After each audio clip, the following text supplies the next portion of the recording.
Breaking bombshell, folks!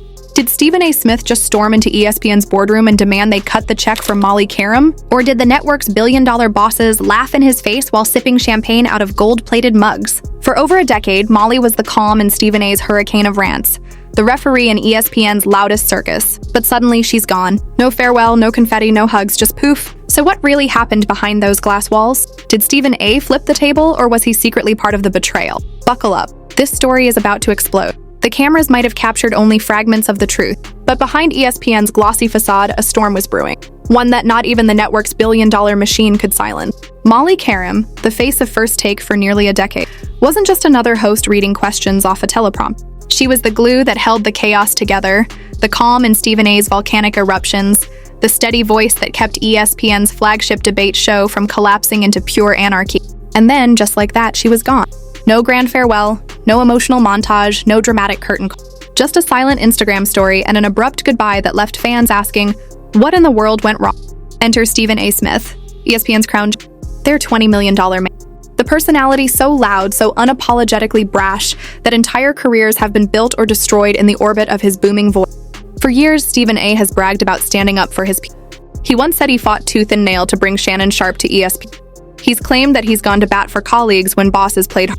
But when it came to Molly Qerim, his on-air partner, his so-called the person who absorbed his volcanic rants day after, what did he really? The whispers suggest a showdown straight out of a corporate soap. Insiders claim Stephen A. marched into the boardroom and confronted ESPN's brass, names like Jimmy Pitaro and even Disney's top. Pay Molly what? Give her. Don't disrespect her with scraps while competitors like Fox and Amazon dangle multi-million dollars. But if the reports are true, the bosses weren't. They slammed the door, doubled down on their budget, and sent a chilling A. You may be our biggest star, but you don't run the. Think about the ESPN was willing to pay Stephen A. Smith $20 million a year, more than most head coaches in professional. Yet, when Molly, the woman who'd kept First Take from turning into a screaming match free-for-all, asked for a fraction of salary, they treated her like she was. That wasn't just a business vision. That was a slap face. A public declaration that moderators, the very people who make the circuit watchable, are. And Stephen A., the man who loves to lecture athletes about knowing your worth, suddenly found himself in that seat. On air, his words told. Off air, the whispered another. Publicly, he insisted Molly's departure was a decision, that it wasn't his. Yet in the same breath, he delivered cryptic lectures about leverage, bosses, and knowing line. Was that just advice? Or was he indirectly admitting he tried to lost? And that's where this gets darker, because Molly's exit wasn't some slow-dated move. She didn't get her farewell highlight reel. She walked immediately.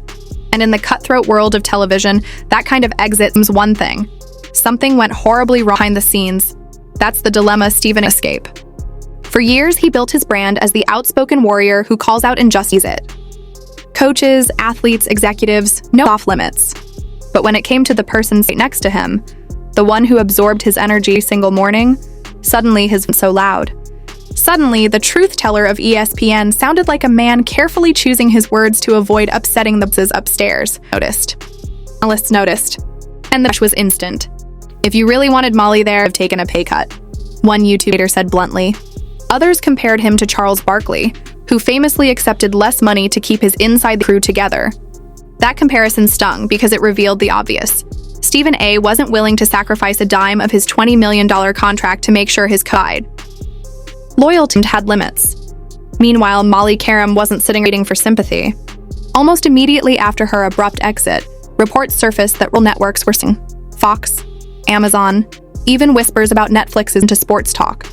They saw ESPN ignored. They recognized the woman who had given a decade of her life to keeping one of the most chaotic shows in television history. And the offers rolling in were proof. Molly was worth far more than the lowball ESPN threw on the table. So this leaves Stephen A. in a position, to say the least.